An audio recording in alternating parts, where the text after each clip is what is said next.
chapter 3, the second book of the Bible.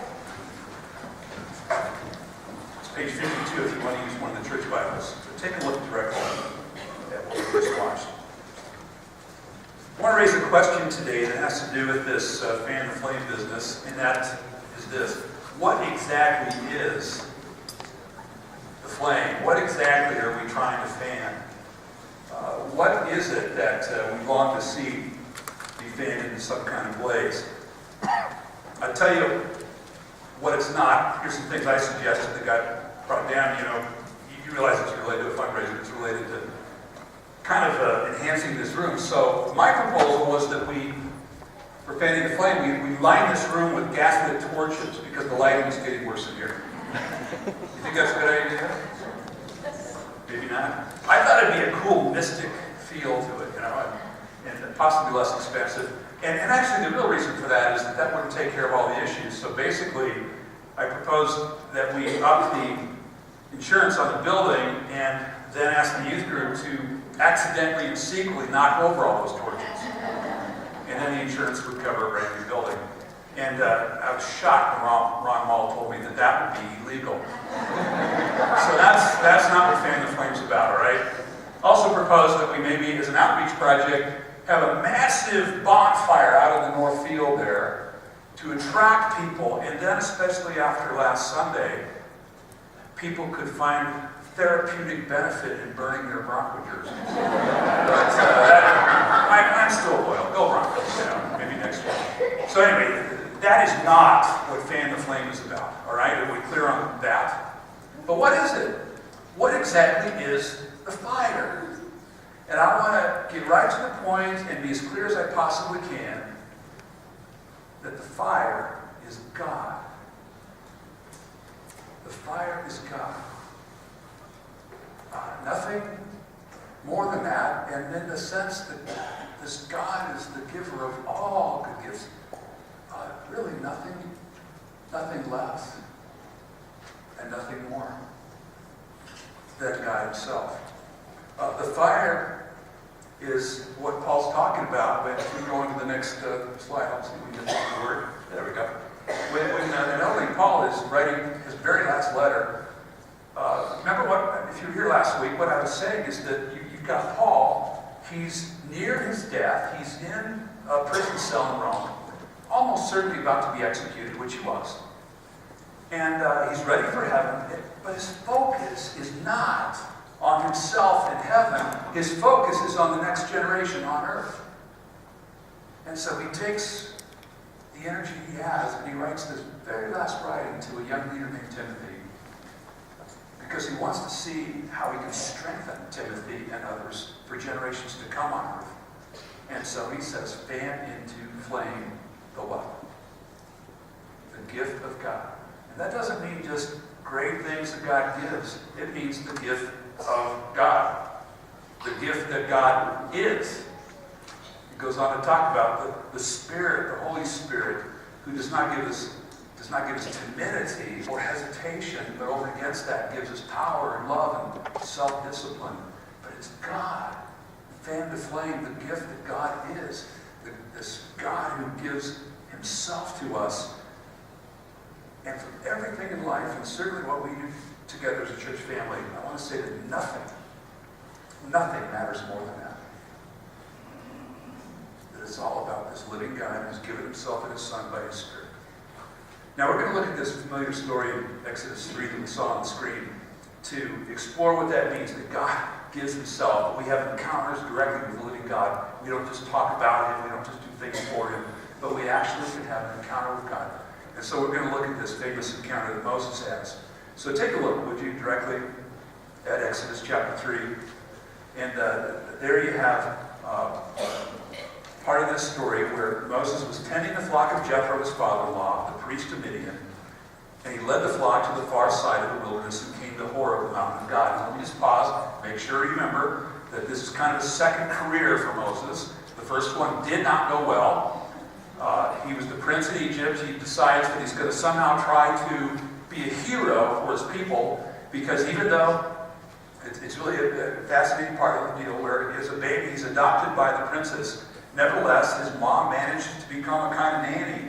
And so he's taught who he is in the core of his being, that he is a Hebrew, part of God's chosen people.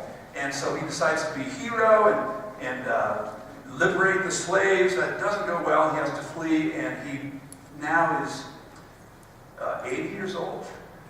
And basically assumes that first career was a total failure. But it's not all bad. He's got a family now. He's got a job. And at this point, he's just doing his job. It says that he comes to the mountain of God. That's not because, as far as we can tell, he's looking for God. That just happens to be the name of the mountain. It proves to be providential. But he's just doing his job. That's all that's happening. Except, this is true for us, that with God, there's always something more happening than we see happening.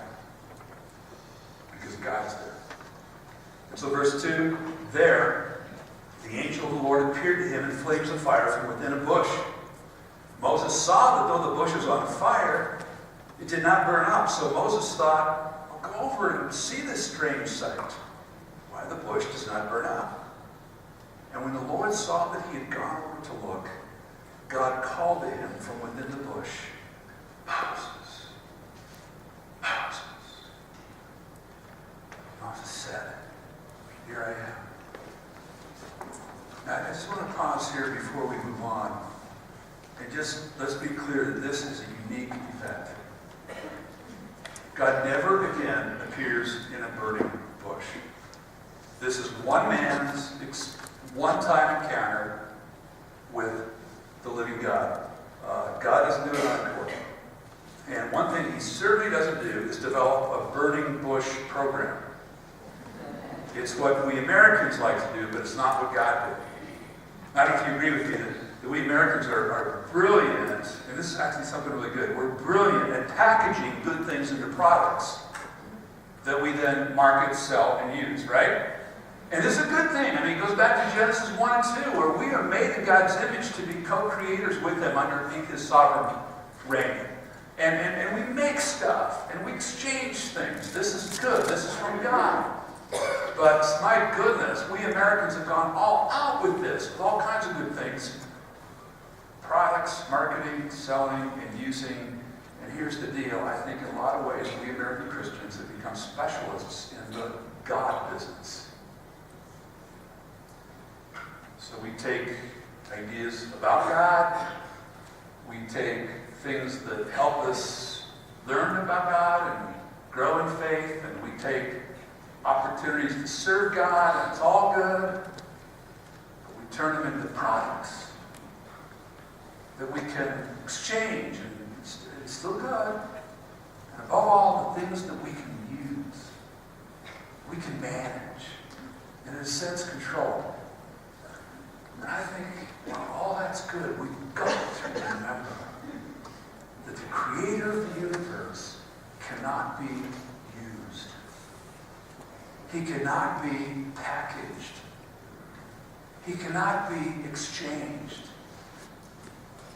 He really cannot be marketed. He's free. As he says to Moses, a few verses down, he says, I am who I am. I'm free to be who I am, to do what I want to do, in my way, in my time. And that's what gets Moses basically on his face before him. And that has to be seen. And so we've got something unique here. Just because God did this for Moses doesn't mean that you can just pray hard enough and he'll do the exact same thing for you. He's not going to do that. However, having said that, while God is free, God is also not capricious. God is not random. And God is faithful to his own promises, to his own character. And so the types of things that he's doing here with Moses, there are similar things. There's a consistency with what this same God will do, and I'd say is doing in our lives. And that's why we can learn from this. Not as an encore, not as a repeat performance, but to realize this God would actually do some of the same things in my life. And consider this. Here's the main thing I want to say today. That I believe all the time, and sooner or later we'll realize it, that this God is trying to get our attention. The one true living God is trying to get our attention. With Moses, it's the burning bush. What's that? I'll go over and check it out. And I believe God's doing this all the time. He's trying to get our attention so that we'll do the same. Go over and check it out. It's often strange things, surprising things, good things, sometimes bad things that we don't expect. It gets our attention, and then there's this sense often in these strange things, a sense that there's a significance to this. There's almost a sense where you feel you're being pulled into it. And you almost hear your name, as if this happening is for you. And just like at the burning bush, Moses doesn't know it's God yet, but he hears Moses. And this event happens in your life, and you almost hear your name, Steve. Steve, pay attention. So I have some examples in my own life. It's the really big, wonderful things like when my children were born. Oh my goodness, it took my breath away. It kind of took my wife's breath away too, going to labor. But it was just overwhelming, the miracle of this. Even though babies are born 1,000 times every day, there was something about this, and it got my attention in a way where I said, there's something, and there's someone bigger than even the miracle of the birth here.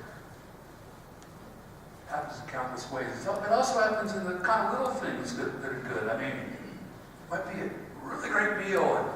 It might be a great joke that just gives you belly laughter. It can be all these kind of little things. A dazzling sunset. And so often, maybe most of the time, we take these things for granted. But now and then, you kind of sense there's something significant here. And God's calling your name to get your attention. And you realize that in the joy of laughter, in that great meal, and that beautiful sunset, whatever it might be, there's something.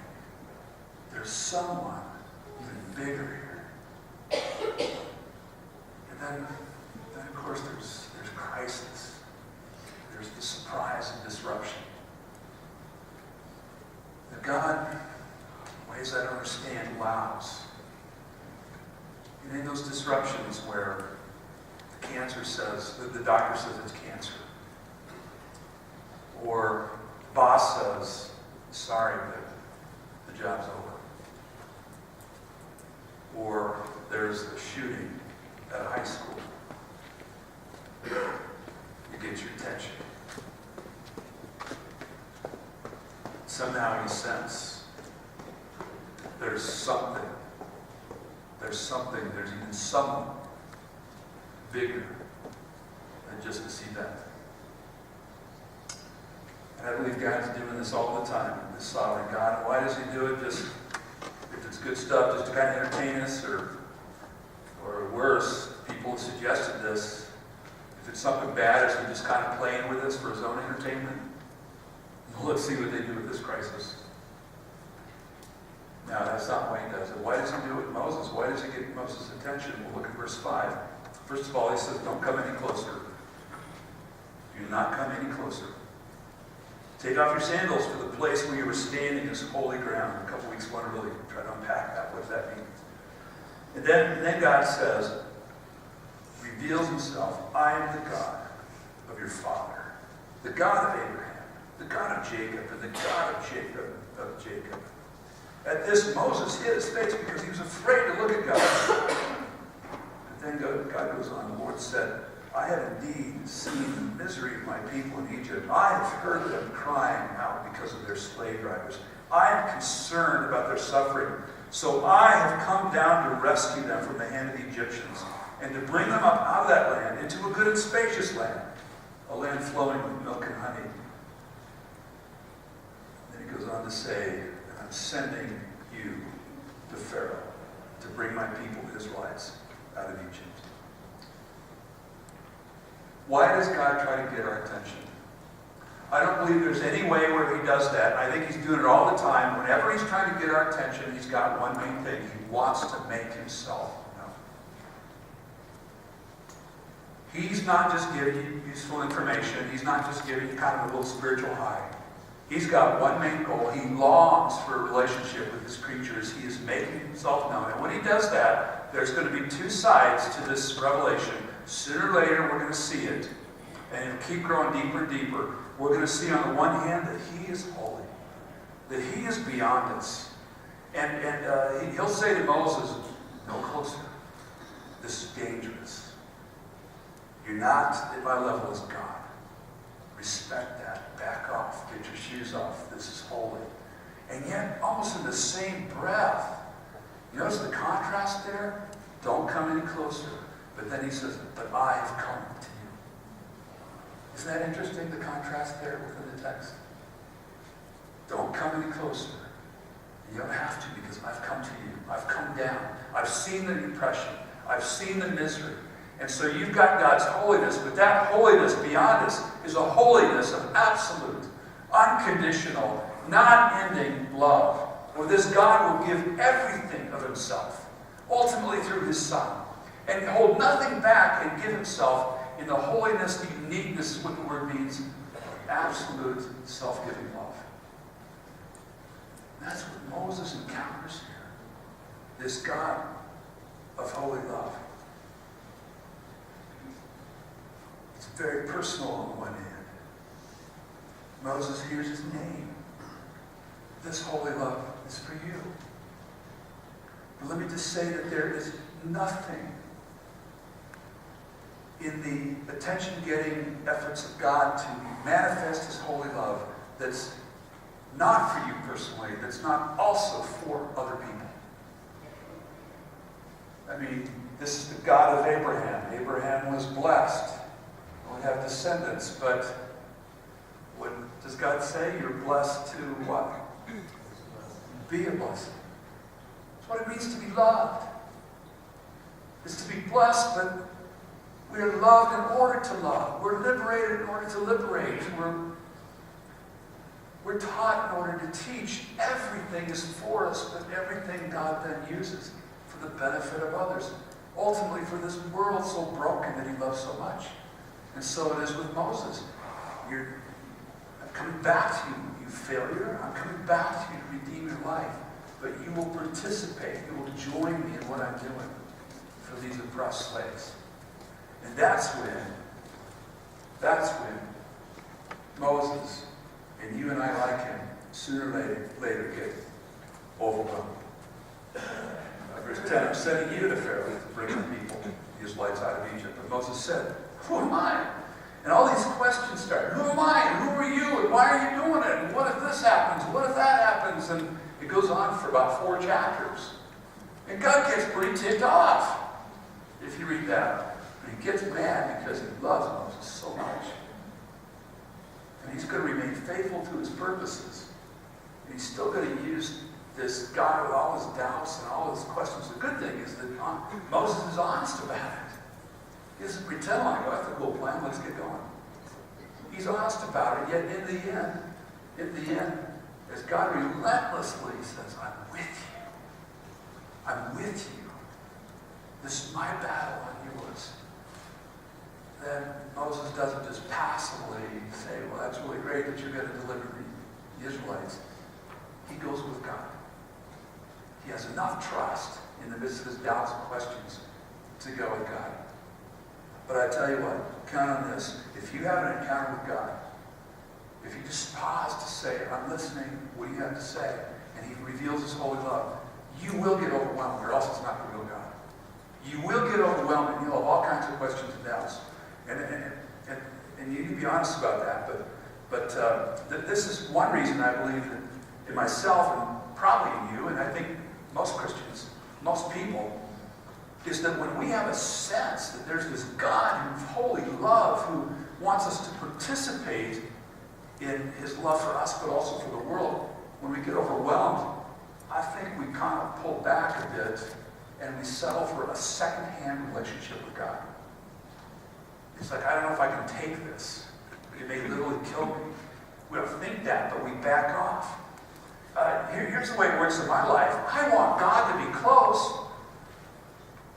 but when it's convenient for me, or when I desperately need it. Basically, I want God to have visiting hours.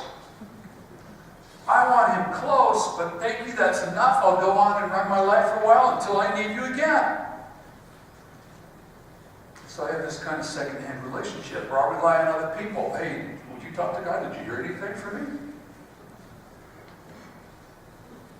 I think that's what we prefer, and basically I think it's because, at least for me, I want some of those boundaries up so I can kind of stay in a bit of control. Last month, I hope you were here this Sunday, that Casey Franklin took us into God's Word. Casey is planning a new covenant church in the area here, especially for people that are far, far, far from any kind of religious life. And Casey talked about two forms of Christianity in terms of two mathematical sets, the bounded set and the centered set. But he talked a little more down to earth about cattle, and how if you have a bunch of cattle, there's two ways you could more or less keep them together. One is through fences, and the other is through a well. And the fences is basically where they just can't go beyond that. And the well is the water that draws the cattle to the center. They tend sooner or later to need that water, so they stick around. And he said, these are two forms of Christianity. And so you've got a Christianity that's all about putting up the walls. Good things.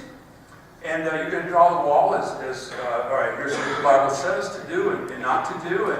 And here's the way we worship, and here's the way we reach out, and here's the way we dress, and just all kinds of things. Some have little small walls, and others have massive walls, but we all have walls. And you're defined, your faith is defined and even empowered by where you are, either inside the fence or outside the fence. And religious people in general, and Christians included, have a faith like that. And he said, the real thing is the well. It's simple but profound. It's God revealed in Jesus. The well is Jesus. It's not about, are you in the group or out of the group? Are you in the know or out of the know? Are you coming to the one who is life? And the definition of a healthy, growing faith is your orientation to the well, to God, to Christ. And you could not know much about Him, but you're oriented toward the well. You're coming closer. You could have someone very close to the well, but you're actually looking the opposite direction. And you're moving away in your heart from Christ.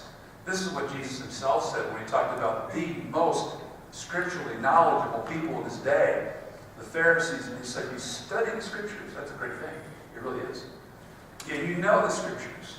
And you know that they testify to life. All good. But then, I think with grief in His heart, He said, but you refuse to come to me, to whom the Scriptures testify. And friends, we are proudly, gratefully biblical Christians, aren't we? That's our authority. But sometimes even the Bible is a fence.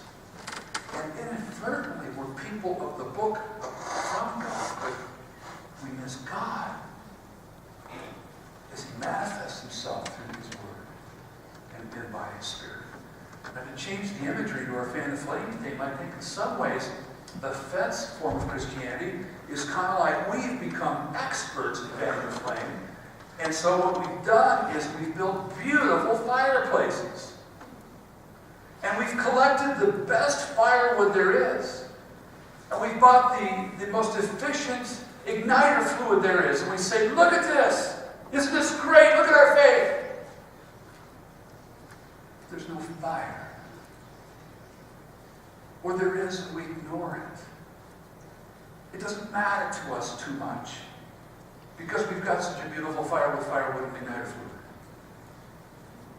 And this holy God, who is this fire full of love, says, come to me, keep me in the center. Let me be your life. See, He's too true to His own character. He loves us too much not to move into our lives to get our attention, not to shake up our comfortable self-reliant roles, not to probe deeply with His holy love, and then stretch us broadly to join us in what He's doing to come alongside. Like we talked about last week, Finally, it's not about big programs we do. It's about person coming aside person, person coming aside group, and spotting the embers of the Spirit and fanning those into a greater blaze of courageous faith, hope, and love. That's what we are. That's what we're about. And this is what God is doing, and we get to join it. Maybe you've heard of the great, brilliant Frenchman Blaise Pascal. Lived in the 1600s. This guy's a genius. You computer nerds, he invented the computer. Did you know that? It was actually just a calculator, but in the 1600s, that was very progressive. 19 years old, his dad was a tax collector in Paris. And just an awful lot of work keeping track of things. So this 19-year-old invented the very, very first calculator. There's like 30 copies of this massive machine in the world. IBM owns most of them right now. I don't think they use them much, but kind of a museum piece. He was brilliant, all kinds. I could make a list of discoveries and contributions he made to mathematics especially, but also to other sciences. Just brilliant. He was also very sickly. And along with being sickly, as a way to compensate for that, he also was a very wild young man. Engaged in all this scientific endeavor, but also very wild. He later called it, "I just needed distraction from my illness." So he was a party animal. But then sometime in his 20s, he came into a genuine kind of faith, and that was deepened in a very deep and personal way. And so he spent the rest of his very short life, tragically died at the age of 39. But he spent the rest of his life doing two things. He kept the science stuff going. But what he's most known for is, he's most known for his reflections on Jesus Christ. His pensées and other works that were published after his death. But besides his reflections on Christ, because he had a passion to make Christ known, he also gave his life to serving the poor in Paris. It probably contributed to his early death. A radical hospitality of keeping very little of what he got from his family and from his work, keeping very little of it and giving it generously to the poor, and inviting them into his home and reaching out to them and clothing and feeding them. That's what his life was about. Something happened to him in his 20s that he never told anyone about until after his death. And his jacket, they saw, had sewing on the inside, and he had sewed into it a small piece of paper with a handwritten description of one night in his life. And apparently, looking at some old coats, he kept this going every few years when he got a new coat. He'd sew this back in there. And this is what Pascal wrote. The year of grace, 1654, Monday, 23 November, from about 10:30 in the evening until midnight. And then in very large letters, it took about half the page, it said, "Fire. Fire. God of Abraham, God of Isaac, God of Jacob, not the God of philosophers and scholars. Certainty, certainty, heartfelt joy, peace, God of Jesus Christ." And he actually repeated that line several times and went on to talk in this note about biblical expressions of promise, biblical expressions of giving all to this great God. But that was his encounter with God. That was his enormous burning bush. And he didn't have to tell everybody about it because it wasn't relying on the experience per se, but that was an encounter with the living God that changed his life. It gave him a voice for generations to come through his reflections, and then quietly in his own generations through the impact he had on the poor in Paris. And I wonder if you've had an encounter, not with the God of philosophers and scholars, where you know a lot of information about God, but have you encountered God? I made a list of some of the burning bushes in my own life, and don't worry, I'm not going to go through them, and most of them aren't super dramatic, but it was God getting my attention to make himself known, to draw me into his holy love, to know that I am absolutely loved, and then to draw me into trying to follow Jesus, to be his blessing in this world. And I got a lot of these. The big one was when I was 19 years old, and running from God, but God said, "I love you as much now as ever." Well, here's the one I want to tell you about, because it's part of Centennial's story. 1987, darling and I moved back here because we sensed God was leading us. It was great to be in Colorado, where we grew up. It was great to be with our families. But mainly, we sensed God wanted us, despite all kinds of questions and doubts and protests even, He wanted us to be part of this rather new fellowship called Centennial Covenant Church. And it was great. We made lots of new friends right away. We managed to find space in the shopping center over on University that seemed a little better to have as a home. And we started to see some new friends joining us and getting a little bit of momentum. Went from about 20 people up to maybe 50 or so. And we had free rent for about 6 months, so it really wasn't a financial issue. But then, kind of suddenly, that growth stopped. Even a few people left. And the rent was suddenly going way high. And person after person that would visit say, wow, that's a great little church you have here. Tell us about your youth program. Well, if you go with your kids, we'd start one. Tell us about your singles program. Tell us about this. Tell us about that. And I said, well, we've got Jesus and it's us. And this is not a criticism of them, okay? But they needed someplace else. So the rent was going up, and I was scared, I was overwhelmed, and I went one night. Some of you heard this story, sorry. But went over to that shopping center, which had been a Taekwondo karate studio and smelled like it. And I literally got on the carpet, which smelled worse. And I kind of had it out with God and told him how he really wasn't doing things very well. I was also just humbly asking him, please help. But in the end, I bet it was over an hour. And I finally said on the carpet, I said, I quit. You can have this church. That's when the voice was very distinct and very clear. Not audibly, but very clear.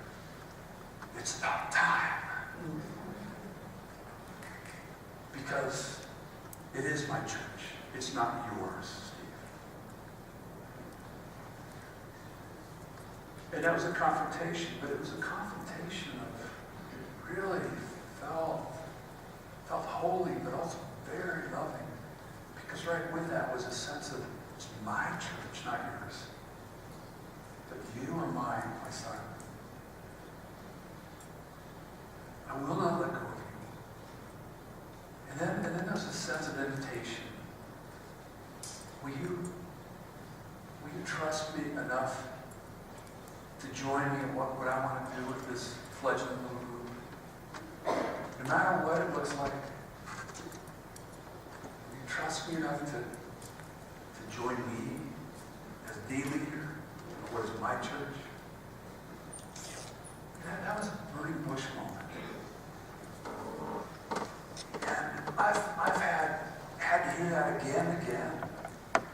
Get your hands off, Steve. It's my church. And yet, invite me to be in it, to be involved, to participate.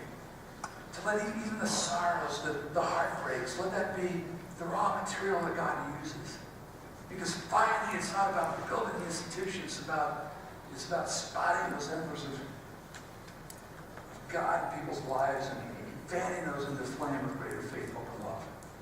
Which I pray, despite me, and this is happening. What about you?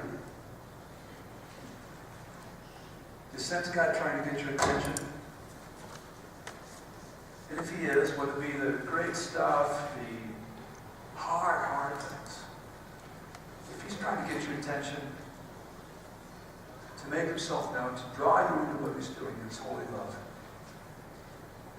can you honestly say, I'm here?